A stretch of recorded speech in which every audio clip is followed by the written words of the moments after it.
Right, MCFRY survived the racing, which is very good. I just got a leak at the back of the intake manifold, which I've got to fix. So I'm going to take the intake off, reseal it, make sure the distributor is, I'm going to have to try and seal that in there too, because the sheet metal intake manifold, it's a bit, how's it going? So I'm going to have to fix that up tomorrow, and I might enter the radial event next weekend.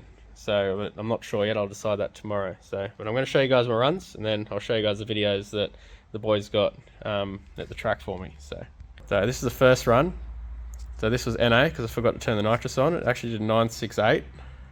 It was very impressive for NA, considering it's got a nitrous converter too. So like if it had the big NA converter, that'd probably be in the low 9s. This was one nitrous kit. Did an 889, so that was the second run. Actually, there was a run here, but I think we spun, or it might have been in the middle here. There was a run somewhere here that we had to abort.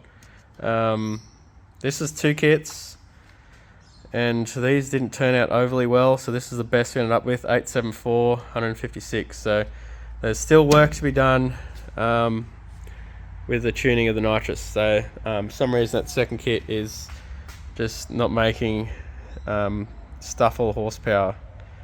So up here it's doing a 5.6 to the 1/8.